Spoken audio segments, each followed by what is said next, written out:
Hello friends, आज का अपना टॉपिक है डाइजेस्टिव सिस्टम ऑफ फ्रॉग। मेंढक में पाचन तंत्र। मेंढक आप सब लोगों ने देखा हुआ है। मेंढक जो है हाईली कार्निवोरस होता है, यानी कि वो केवल मांसाहारी होता है और अपने से छोटे जो जीव होते हैं उनको भोजन के रूप में ग्रहण करता है। जैसे इंसेक्ट्स हो गए, वॉर्म हो गए, क्रस्टेशियंस हो गए, क्रस्टेशिया के लार्वा हो गए, मॉलस्क हो गए, छोटी फिशेस हैं, और अपने से छोटे मेंढक या टेडपोल को भी भोजन के रूप में ग्रहण करता है। और ये स्ट्रिक्टली क्या होता है, कार्निवोरस यानी मांसाहारी होता है। और आप लोगों ने कभी न कभी देखा होगा कि मेंढक जो है वो किसी स्थान पर बैठा रहता है और जैसे ही कोई कीड़ा इसके पास में आता है, यानी इससे छोटी साइज़ का कोई जीव इसके पास आता है, एक झटके के साथ में अपनी जीभ को ये बाहर की तरफ फेंकता है। इसकी जीभ कैसी होती है, लसलसी होती है, और उस जीभ के ऊपर वो जो इसका प्रे है वो चिपक जाता है। फिर उस जीभ को ये अपने अंदर मुंह में ले लेता है, ठीक है। और भोजन को जो इसने पूरा लिया है उसको चबाने का काम नहीं करता, सीधा उसको निगल लेता है। तो हम शुरुआत करते हैं इसके पाचन तंत्र की। पाचन तंत्र में आएगा एलिमेंट्री कैनाल और डाइजेस्टिव ग्लैंड्स के बारे में हम चर्चा करेंगे। तो सबसे पहले हम चर्चा करते हैं इसकी एलिमेंट्री कैनाल की। एलिमेंट्री कैनाल इसकी माउथ से लेकर के एनस वाले पार्ट तक होती है, लेकिन एनस वाला जो पार्ट है ये क्लोइका में खुलता है।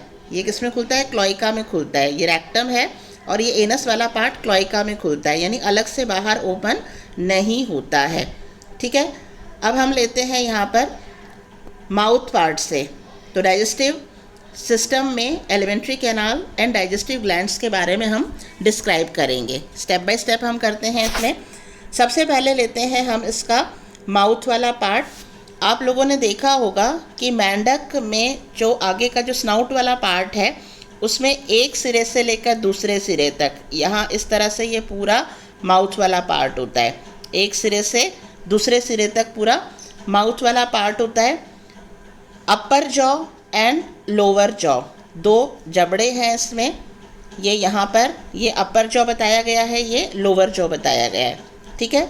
तो ये अपर जॉ एंड ये क्या है, लोअर जॉ, जिसमें से ऊपर का जो जबड़ा होता है वो अचल होता है, इमूवेबल होता है, जबकि नीचे का जो जबड़ा होता है वो मूव करता है।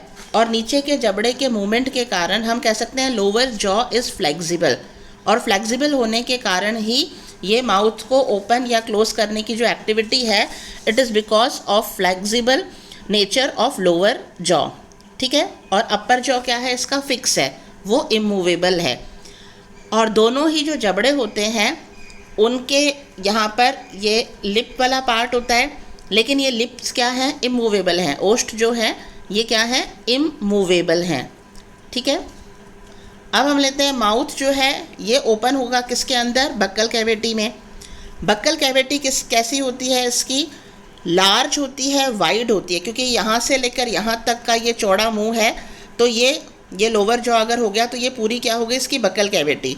तो बक्कल कैविटी कैसी होती है, लार्ज होती है, वाइड होती है एंड शैलो।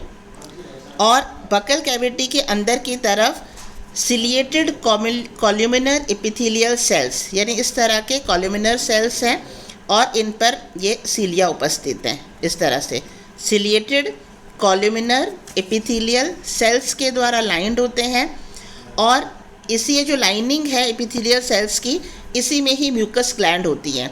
इसका मतलब माउथ जो है ये हमेशा लुब्रिकेंट रहेगा, क्योंकि म्यूकस ग्लैंड क्या सिक्रीट करती हैं, म्यूकस ग्लैंड म्यूकस सिक्रीट करेंगी, है ना।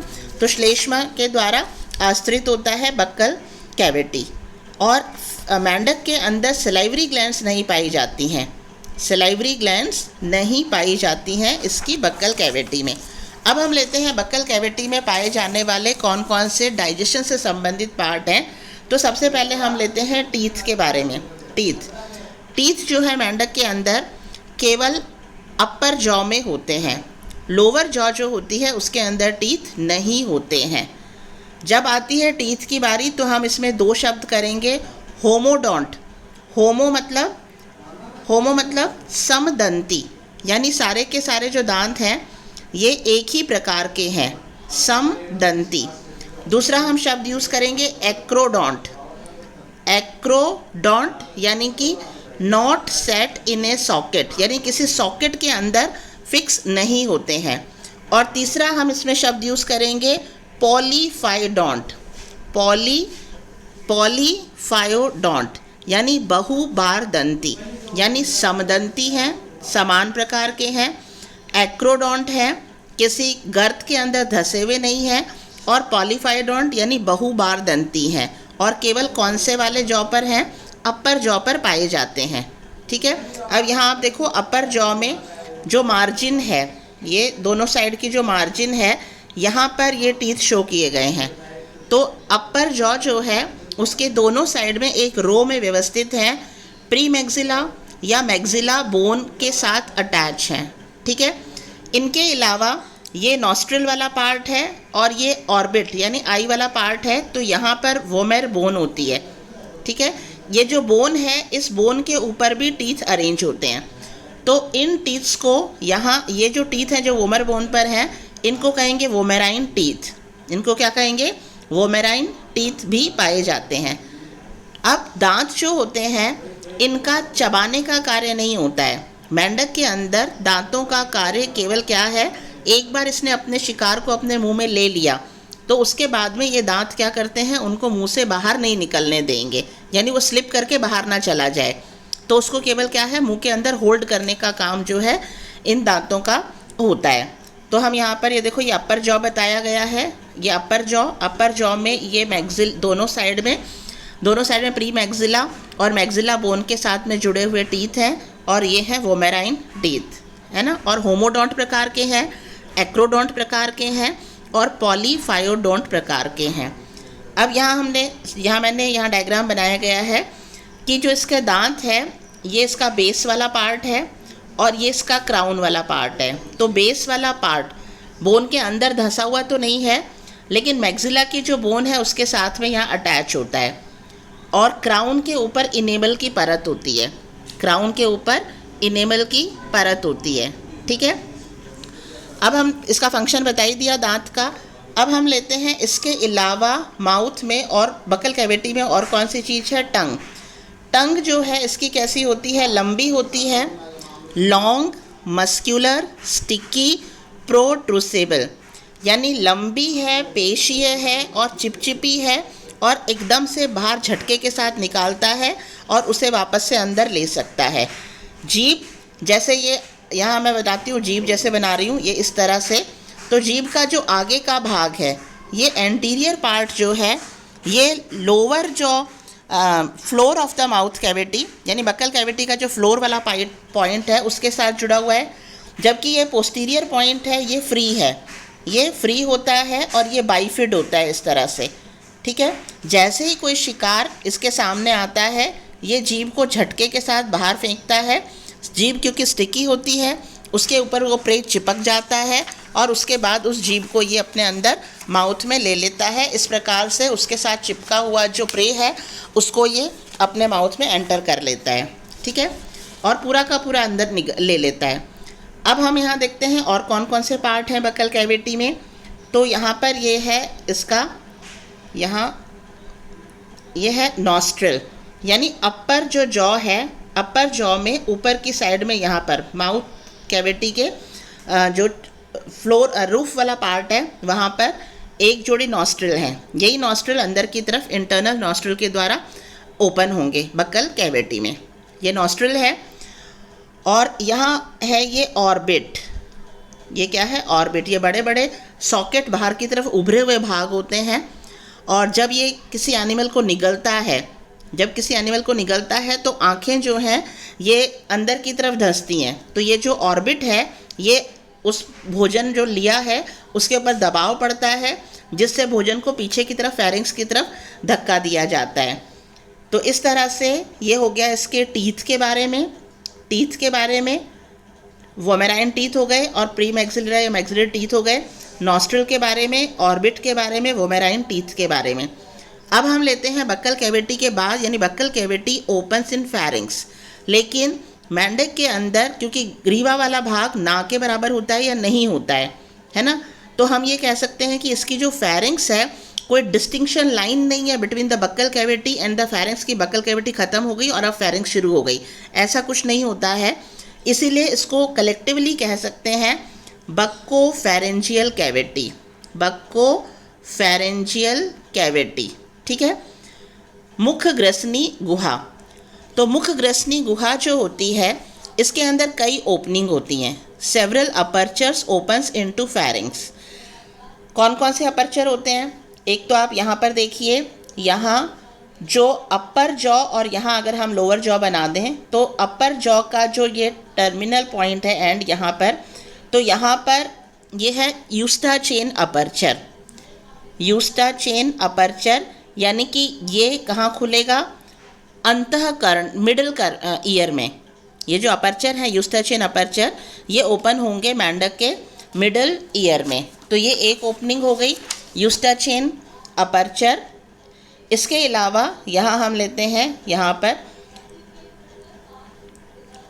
लोअर जॉ में यहाँ दिखा रखा है अंदर की तरफ, यहाँ पर ये है गुलेट और ये है ग्लॉटिस, यानी ये दो ओपनिंग हैं, दो छिद्र हैं, दो ओपनिंग है। एक ओपनिंग कौन सी है? ये है गुलेट जो ओपन होगा किस में? ईसोफेगस में। और दूसरी क्या है? ग्लॉटिस जो ओपन होगा किसके अंदर? श्वास नली में। ठीक है। तो इस तरह से यहाँ जहाँ पर ये अपर जॉ और लोअर जॉ, ये अपर जॉ है और ये लोअर जॉ है, तो यहाँ ओपनिंग है। एक क्या है? ग्लॉटिस और दूसरी क्या है? गुलेट। तो ग्लॉटिस यानी जो किस में ओपन होगी? लैरिंग्स वाले भाग में, श्वास नली में, और गुलेट जो ओपन होगी खाद्य नली का यानी ईसोफेगस में। ठीक है। और अगर मेल मेंढक है तो मेल मेंढक के अंदर वोकल कॉर्ड्स होते हैं। बारिश के टाइम पर ये टर की जो आवाज़ आती है मेंढक की, ये केवल मेल जो है ये उत्पन्न करता है, तो इसके अंदर वोकल सैक्स होते हैं। तो वोकल सैक्स की ओपनिंग भी यहाँ पर, ये जहाँ पर यूस्टा चेन की ओपनिंग है ना ट्यूब की, तो वहाँ पर जो है वोकल सैक की ओपनिंग भी होती है मेल के अंदर। तो इस प्रकार से जो फेरिंक्स वाला पार्ट है, इस फेरिंक्स वाले पार्ट में ग्लॉटिस, गुलेट, यूस्टा चेन अपर्चर और वोकल सैक की ओपनिंग पाई जाती है। अब फेरिंक्स जो है ये ओपन होती है आगे की तरफ ईसोफेगस में। फेरिंक्स किस में ओपन होती है? ईसोफेगस में। तो यहाँ से ये डायग्राम शुरू होता है ईसोफेगस का।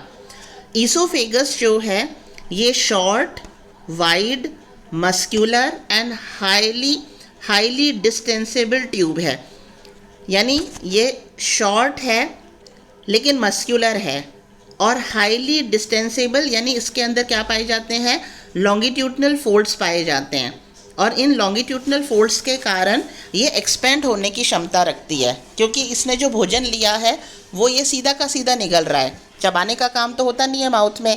तो ये जो है इसका ईसोफेगस वाला जो पार्ट है, ये क्या है? इसके अंदर लॉन्गिट्यूडनल फोल्ड्स पाई जाती हैं, है ना। और इस लॉन्गिट्यूडनल अंदर की तरफ जो लाइनिंग है वो किसकी है? म्यूकस एपिथेलियल लाइनिंग, क्योंकि एलिमेंट्री कैनाल माउथ से लेकर एंड तक जो है उसके अंदर श्लेष्मा की परत होगी, तो म्यूकस एपिथेलियल लाइनिंग है और लॉन्गिट्यूडनल फोल्ड्स होते हैं जिसमें म्यूकस ग्लैंड्स है। तो ये एक्सपेंड करने की क्षमता रखती है, और इसके अंदर म्यूकस के कारण भोजन आसानी से आगे की तरफ जो है भेज दिया जाता है। तो ईसोफेगस क्या है? Short, wide, muscular and highly distensible tube lined by mucous epithelium lining and longitudinal folds are present। ठीक है। अब हम लेते हैं यहाँ पर आगे, ईसोफेगस ओपन होती है स्टमक के पार्ट में। ये स्टमक में ओपन हो रही है। स्टमक जो है ये लेफ़्ट साइड में है। यहाँ आप डायग्राम देखो, आप यहाँ मैंने मेंशन भी कर रखा है लेफ़्ट साइड में। जैसे एनिमल में बायलेटरल सिमेट्री है, ये अगर मिडल पार्ट है तो ये लेफ़्ट साइड में है। ठीक है। यहाँ लगभग हार्ट वाला पार्ट होगा, लंग्स वाले पार्ट होंगे, यहाँ किडनी वाला पार्ट होगा, है ना। तो स्टमक जो है ये किस साइड में है? लेफ़्ट साइड में है। तो यहाँ जिस साइड में स्टमक है उसी साइड में हम यहाँ लीवर में मेंशन करेंगे लेफ़्ट लोब। 3 लोब होते हैं, राइट, मिडल एंड लेफ़्ट। तो यहाँ जिस तरफ स्टमक है उस साइड हम क्या लेबल करेंगे? Left liver lobe. स्टमक जो है ये एलिमेंट्री कैनाल का सबसे चौड़ा भाग है। और आप ये झिल्ली जैसी संरचना देख रहे हो यहाँ पर, ये जो ब्लू कलर से शो करी गई है, ये जो है ये पेरिटोनियम की झिल्ली है। और इस पेरिटोनियम की झिल्ली के द्वारा ये जो स्टमक है और जो एलिमेंट्री कैनाल है वो डॉर्सल बॉडी वॉल, पृष्ठ देह भित्ति के से अटैच होती है।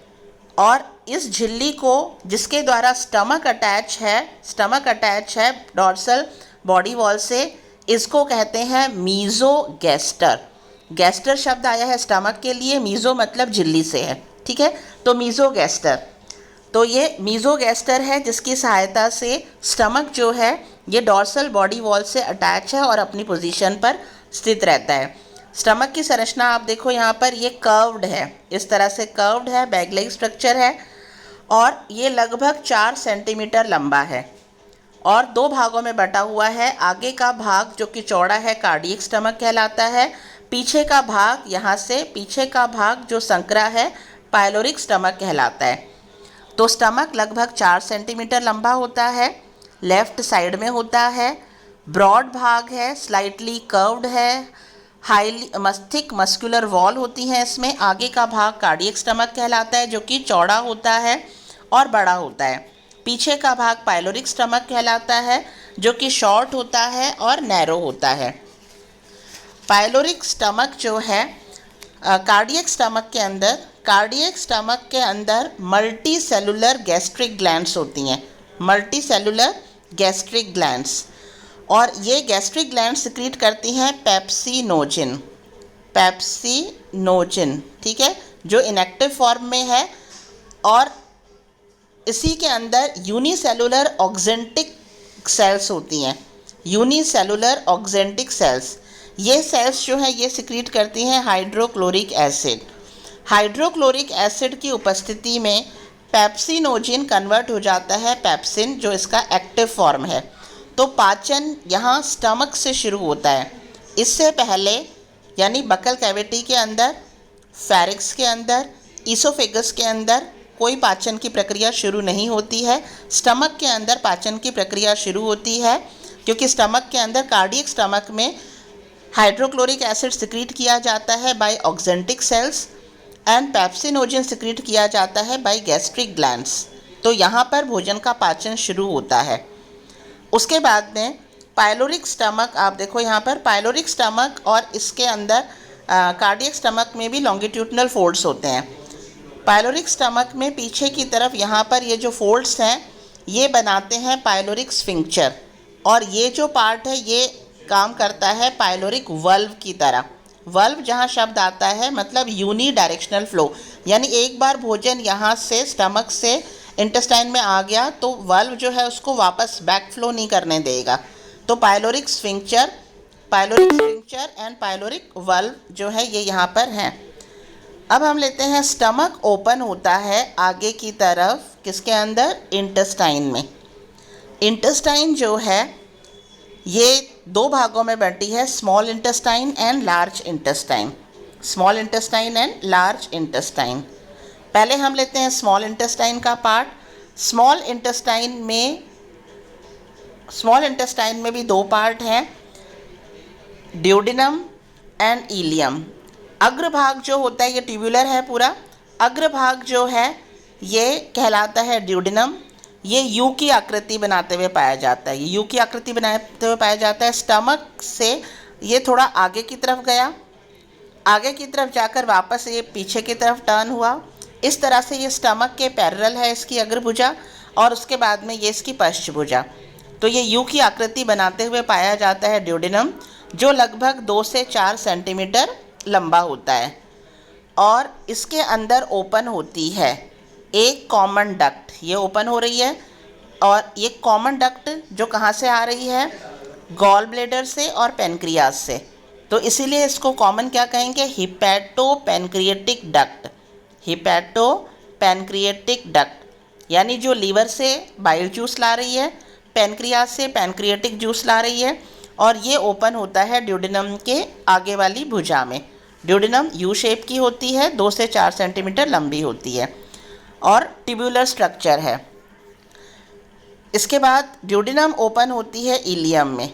इलियम जो है एलिमेंट्री कैनाल का सबसे लंबा भाग है, 25 सेंटीमीटर लगभग लंबा भाग है ये हाईली कॉइल्ड पार्ट है। यहाँ आप देखो इस तरह से घुमाव बताया गया है, तो ये कॉइल्ड पार्ट है, ये भी जो है ट्यूबुलर पार्ट है, नैरो है। और इलियम वाला जो पार्ट होता है, ये इलियम पार्ट और ड्यूडेनम जो है ये यहाँ पर, ये देखो आप, ये झिल्ली जो है मिजेंट्री कहलाएगी। ये पेरिटोनियम की झिल्ली है जिसके द्वारा ये कॉइल्ड संरचना और एलिमेंट्री कैनाल का ये वाला पार्ट भी डॉर्सल बॉडी वॉल के साथ में जुड़ा हुआ रहता है और अपनी पोजीशन पर बना रहता है। तो ये क्या कहलाती है? मिजेंट्री, पेरिटोनियम की झिल्ली। ठीक है। इलियम इसका सबसे लंबा पार्ट है एलिमेंट्री कैनाल का। इलियम का मेन फंक्शन होता है, जो भोजन पच गया ड्यूडेनम में जो भोजन पचा है, उस पचे हुए भोजन का एब्जॉर्प्शन इलियम में होता है। हायर जो कॉर्डेट्स होते हैं उनमें जो इलियम वाला पार्ट होता है उसमें विलाय पाए जाते हैं, तो इसके अंदर भी ये फोल्ड पाए जाते हैं, लेकिन वो वास्तविक विलाय जैसे नहीं होते हैं। लेकिन इसके अंदर एब्जॉर्प्शन होता है ऑफ डाइजेस्टेड फूड। अपचित भोजन इसके बाद में जाता है बड़ी आंत्र में। तो बड़ी आंत्र यानी लार्ज इंटेस्टाइन का जो पार्ट है वो है रेक्टम। रेक्टम जो भाग है ये चौड़ा भाग है, स्ट्रेट भाग है, और रेक्टम के अंदर क्या होगा, लॉन्गिट्यूडनल फोल्ड्स हैं इसके अंदर भी, तो इसमें रीअब्जॉर्प्शन होता है ऑफ वाटर का रीअब्जॉर्प्शन हो जाएगा। और जो विष्ठा बनती है वो विष्ठा जो है यहाँ कुछ समय के लिए स्टोर होती है और समय समय पर जो है क्लोइका में डाल दी जाती है, जहाँ से क्लोइकल अपर्चर के द्वारा बाहर निकाल दी जाती है। क्लोइकल अपर्चर कहाँ होता है प्रेजेंट? मेंढक के जो पश्चपाद होते हैं, जैसे ये पश्चपाद है मेंढक के, ठीक है, हाइंड लिम्ब है, तो हाइंड लिम्ब के यहाँ पर जो है एक दरार रूपी छिद्र पाया जाता है जो है क्लोइकल अपर्चर। तो अवस्कर छिद्र में जो है क्लोइका जो है ये क्लोइकल अपर्चर द्वारा बाहर खुलता है। अब हम लेते हैं यहाँ पर, ये हो गया इसका एलिमेंट्री कैनाल से संबंधित डिस्क्रिप्शन। अब हम लेते हैं डाइजेस्टिव ग्लैंड्स। डाइजेस्टिव ग्लैंड्स में हमें बताना है मेन जो डाइजेस्टिव ग्लैंड्स हैं वो है लीवर एंड पेनक्रियाज। तो लीवर जो है मेंढक के अंदर, लीवर वैसे हम किसी भी एनिमल में अगर लीवर का डिस्क्रिप्शन करेंगे तो हम कह सकते हैं कि ये लार्जेस्ट ग्लैंड है, रेडिश ब्राउन कलर की है, और यहाँ इसकी पोजीशन कहाँ है? हार्ट और लंग के बीच में। जैसे मैंने बताया था ये लेफ़्ट साइड में है, तो लगभग यहाँ पर हार्ट वाला पार्ट है, यहाँ पर लंग्स वाले पार्ट है, यहाँ किडनी वाला पार्ट है ना। तो जो है ये लीवर कहाँ पर है? हार्ट और लंग्स के पास में। 3 लोब्स होते हैं, right, median and left lobe. Gall bladder पाया जाता है राइट और मीडियन लोब के यहाँ लगभग बीच में, और यहाँ पर जो है बाइल जूस स्टोर होता है। बाइल जूस के अंदर कोई डाइजेस्टिव एंजाइम नहीं होता, लेकिन यह पाचन के लिए बहुत इम्पॉर्टेंट होता है क्योंकि यह एल्कलाइन मीडियम प्रोवाइड करता है, और एल्कलाइन मीडियम में ही पेनक्रियाज के जो जूस हैं, ये पेनक्रियाज है, पेनक्रियाज के जो एंजाइम हैं वो एल्कलाइन मीडियम में ही सक्रिय होते हैं। हमने जैसे पढ़ा कार्डियक स्टमक के अंदर ऑक्जेंटिक सेल्स के द्वारा हाइड्रोक्लोरिक एसिड सिक्रीट किया जाता है, तो यहाँ पर पेप्सिन एंजाइम है। तो यहाँ जो भोजन का पाचन हुआ है अर्ध पाचन, उस भोजन को कहेंगे काइम। तो ये काइम जो है ये स्टमक से पहुँचता है जब ड्यूडेनम में, जैसे ये ड्यूडेनम में पहुँचता है वैसे ही हेपेटोपेनक्रियाटिक जो डक्ट है ये यहाँ पर बाइल जूस के सिक्रीट हो जाता है और पेनक्रियाटिक जूस यानी कि एंजाइम्स। तो यहाँ पर जो है लीवर, जैसे मैंने बताया, इसका मेन फंक्शन है बाइल जूस प्रोवाइड करवाना।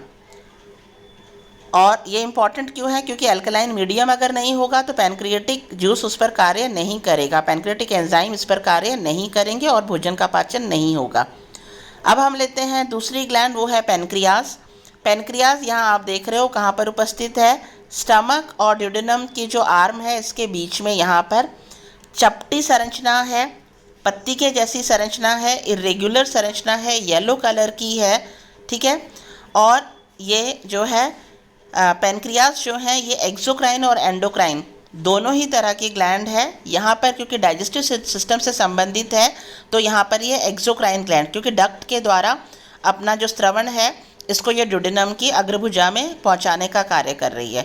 और इसके अंदर तीनों ही प्रकार के एंजाइम, तीनों यानी for the digestion of carbohydrate, lipid and protein, तो तीनों ही तरह के भोजन के पाचन के लिए अमाइलेस, लाइपेस और ट्रिप्सिन एंजाइम जो है ये पैनक्रियाटिक जूस में होता है जो ड्यूडेनम में छोड़ दिया जाता है। इस तरह से पाचन की पूरी प्रक्रिया कंप्लीट होती है किसमें, ड्यूडेनम में।